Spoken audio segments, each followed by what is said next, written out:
everybody. My name is Jessica Holyfield. I'm a professional dancer, professional dance choreographer, and dance educator based out of the southeast of the United States. And we're going to be taking a look at MINX's Urichibe We Wani We Wani.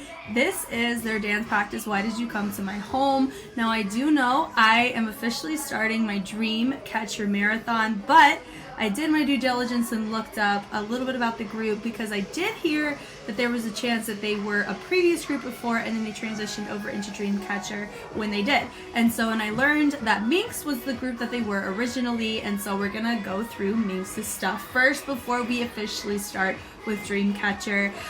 If you want in on the action as I'm recording this marathon, Patreon is where it will all be released first, and I'm very excited to take a look at this. Without further ado, let's take a watch.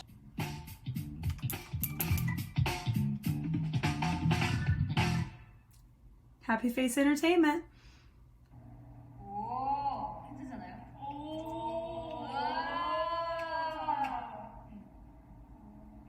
MINX.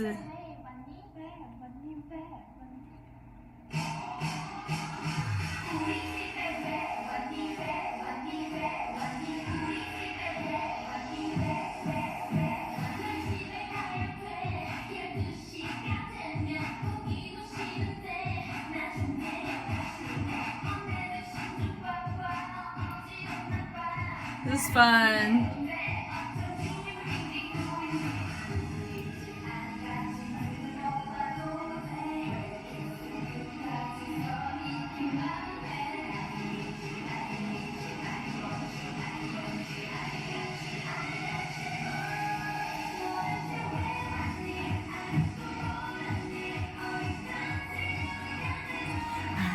Honey.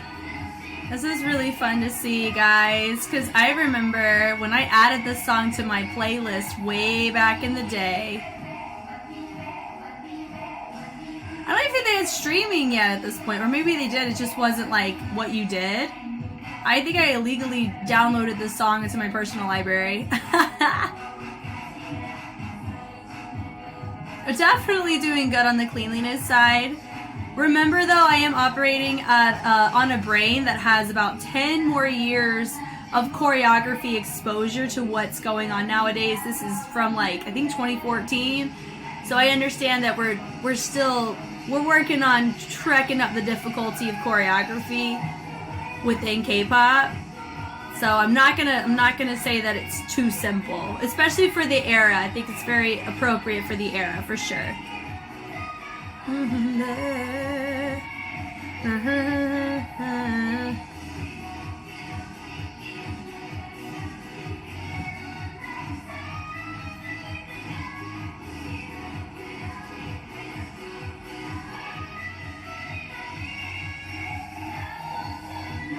I think I owned a flannel very similar to hers, but in red.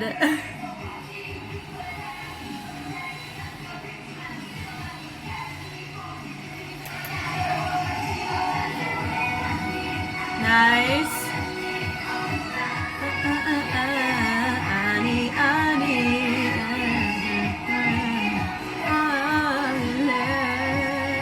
It's such a fun song. Yes, with the whistle tones, ma'am.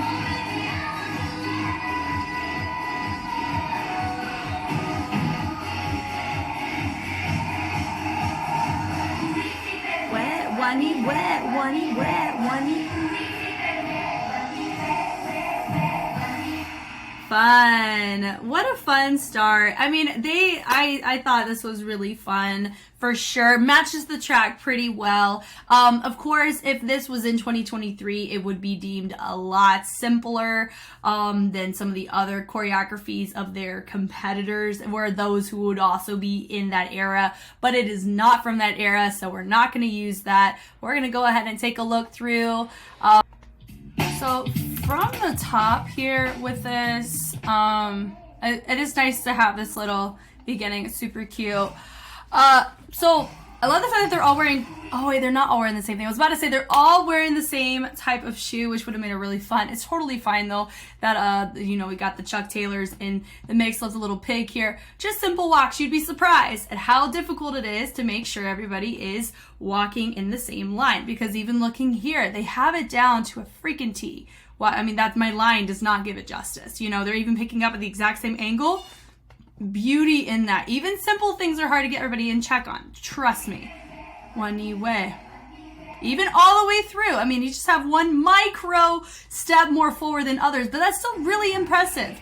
And then the drag. So notice that we step, and then as we transition back, we're simply dragging. So it makes it a little bit different than the other time, but it goes way. So it takes up more the whole counts instead of the half counts, which is really nice. Now having everybody here, 1, 2, 3, 4, they're on the, it's very clear all the layers that they are hitting, which is really nice to see from our end, especially if this is the first time. I'm assuming this is probably the first time that we're seeing MINX, which I really like the track. Like I said, I downloaded it and enjoyed it, and this is because this is right before I stepped away from K-pop for a hot minute until now that I'm doing these reactions and these analysis. So this is definitely in tailoring into high school Jess right now, which is really fun.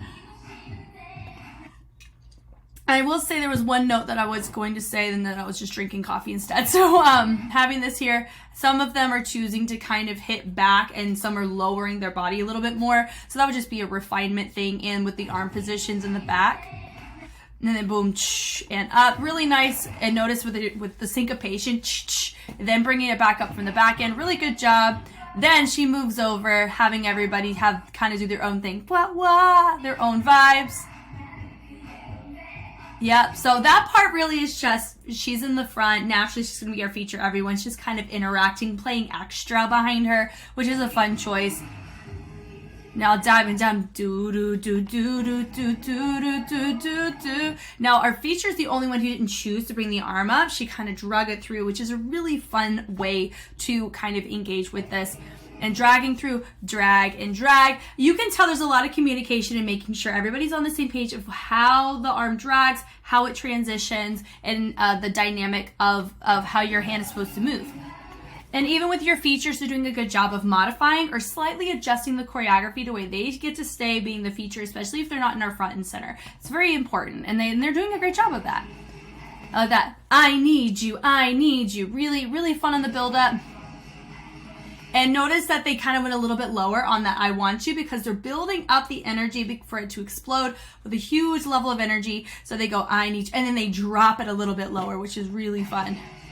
And dipping it through, bum, bum, bum, bum, which is really fun. Diving it through, where one knee, ha, ha, ha. Really fun to see this here.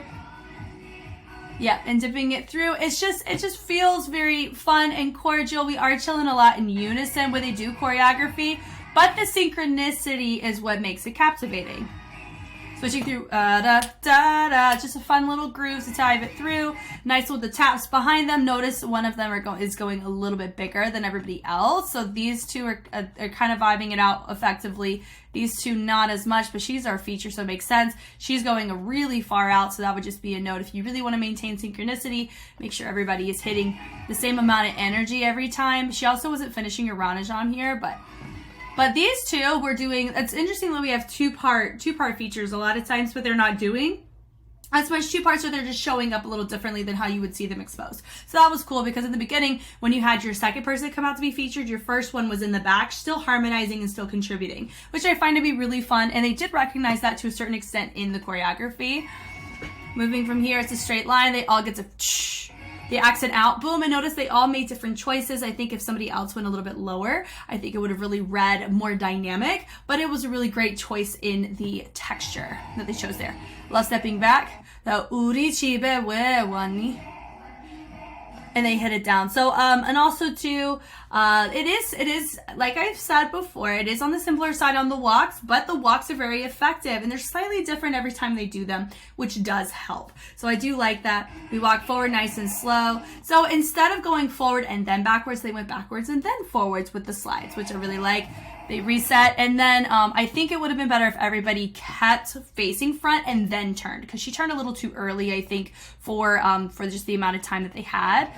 So he goes 5, 6. She's already turned, and everybody else is front, and then others make their choices on how they want to do it. I also would note that these two are both facing this way, so my note would be she's facing front.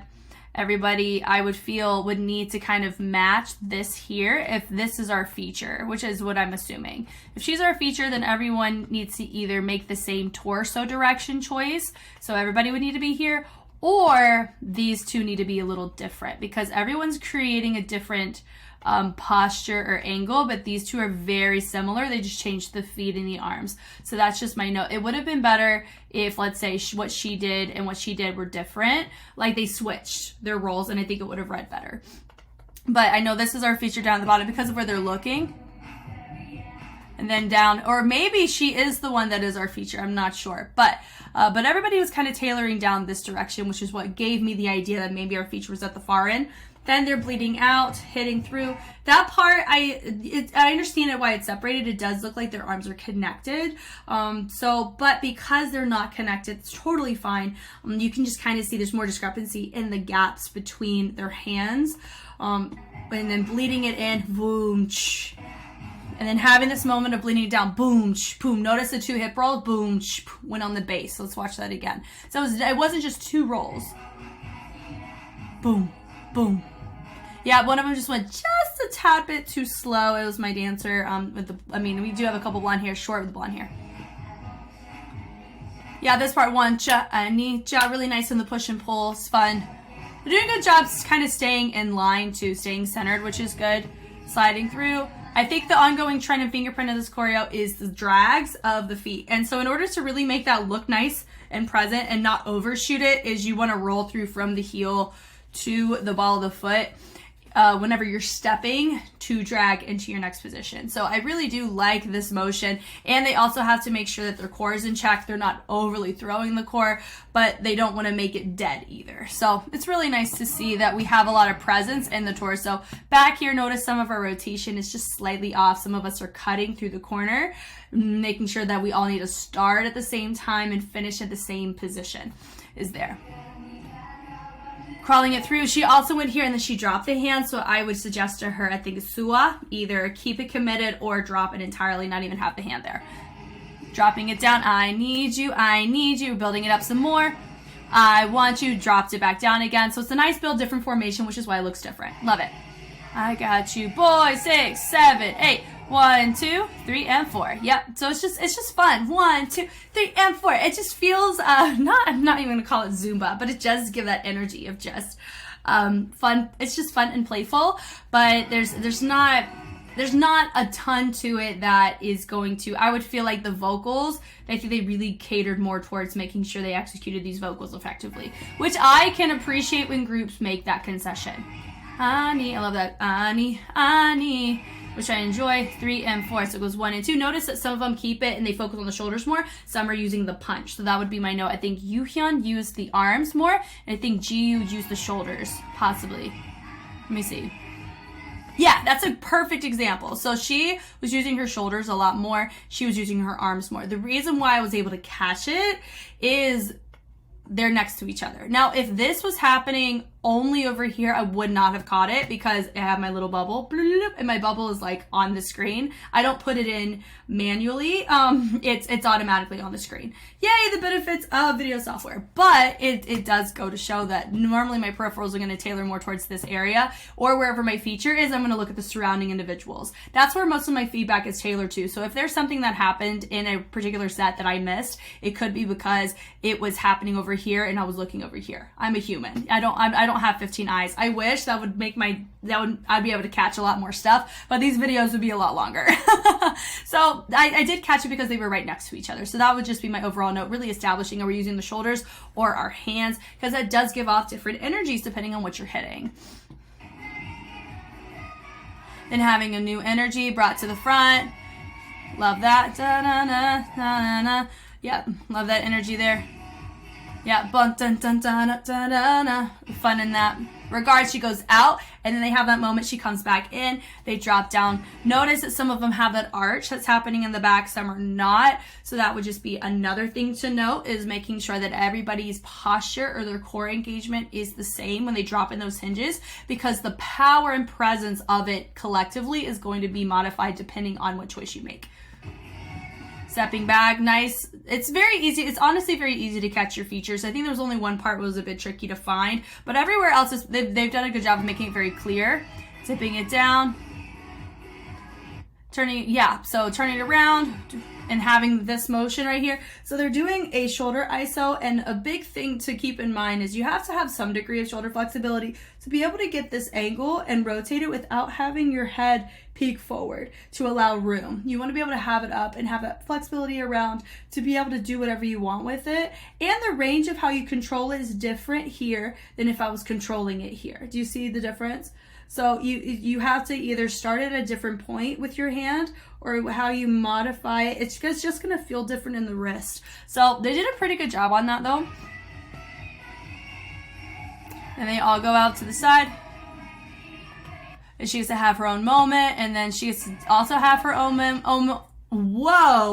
words. So dami. Dami's doing a really dai. Goodness, my miums and my yungs are similar. So, but Dami, she gets to have her moment in the center. We have those harmonies happening in the back. I like that she stepped to the side, that we have everybody kind of posing, allowing those two to move. So it's very obvious to tell who is our feature. So she did her moment and she froze. She's still going because it is still her feature. Then next one gets featured, just a simple walkthrough, and then she walks over to the side. I like, beauty and simplicity. I really like the fact that everybody's frozen and committed to their freeze, and everybody's on stage the whole time. That's also really fun too. I would say my note for Sua is to work on her ISOs. Notice how her weight placement in those did feel a bit forced towards the front, versus she wasn't sitting in any particular posture, she was doing it. So notice from this right here, you can tell she's not quite stable on her feet or her choices in her ISOs. Yeah, boom, boom. She's kind of throwing her energy with her torso forward without any weight in the lower part of the body helping with that. So she's not catering any of that energy forward. It just feels very thrown into the kinesphere, not actually having any depth to adding it to the kinesphere.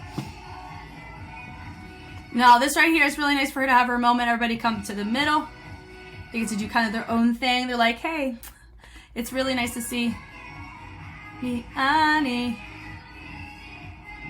And notice it does feel like she has to modify. Of course, she's hitting these really, really high notes. She's about to hit this whistle tone, so it's nice that she's allowed that moment to do that. So I have a feeling that they were really catering more towards making sure that they could commit live. And during this era, that still very, very much mattered. And I think it still does today, but it's way harder choreo. And they go boom, boom, and doom, doom, doom, which is really nice to see. Bleeding it out with the frame, and here's her moment. Yep, and then they get to have their own moment, which I love it. Walk to the front, 5, 6, 7, 8. And then she's the only one that's still singing. Everybody else steps out. 2, 3, 4. Notice they're doing a little rotation of the hips. They're not just stepping back in. They're adding a little bit of flavor in between the two to keep it within the posture they've committed to, which I really like. Picking it up, boom, boom, boom, boom. Head, really nice to add the head there. It complements the foot nicely there. Bleeding it through, hitting it through, boom, and then we move. And then we go right back in the beginning, but now we're holding hands. Way. And we're going backwards. Then we're going front, slides. Way. And then they freeze, and then they melt. And notice they have this extra kind of dip. In the breath, it's not just a breath or a melt. They're dipping into the melt. And I think that was a really fun, interesting choice that they finished off with. And that is the official first beginning jump start into our Dreamcatcher Marathon. This is really fun to be able to see, especially just like knowing that I will be seeing a lot of them in Dreamcatcher. And it's so weird that I knew this song. Like, I knew it, and I actually knew the group name MINX. I just didn't know the connection, and I had no idea that this was like a whole web of people that are overlapping. That's fun. Like, that's really fun. So that definitely makes me excited to see how it progresses. I do know we don't have very many of MINX to look at, which is very unfortunate, which means that they did not have a very successful career under that concept or title. And so I am intrigued about with the transition. I know there's more people in Dreamcatcher And they all renew their contract too, which also shows that they must be treated well enough, or they must have a strong enough connection with each other to want to continue to work together. So I think I'm very excited to go on this journey for sure. Thank you guys so much for watching. I hope I was helpful in some way. Like I've said, I am actively reacting to Dreamcatcher, as known as MINX at this time, that I'm looking at, and I'm kind of going through and seeing where they started to where they are now. That's the beauty of a marathon, is I get an expedited journey into what makes the group who they are, and by doing this I also get to meet an entirely new group or some overlapping group of fans, and that makes me really excited to get to learn more and hear from insight with fans, because I tend to learn so much more from you guys than I do if I just do a Google search. So that's honestly another benefit of doing the marathons, is I learn so much of the beauty of the group as well as the fan base and why certain things were how they are, and I feel like I grow more in that way, and which I think is super fun. So if you want in on the action, like I've said, Patreon is the place to be. I always do early reactions, and the Dreamcatcher Marathon will work the exact same way as all my other marathons that I have at this point in time. I have 17 ATs and XG, and Psychers has been recently added to the list as a mini marathon. So I have 4 finished marathons with music videos and all the shebang and the analysis on every single dance practice they have, and now we're adding Dreamcatcher to the list. So if any of those intrigue you outside of the group, it's all there and bingeable, ready for you to watch. Once again, I am Jess, and I will catch you on the flip side. Bye!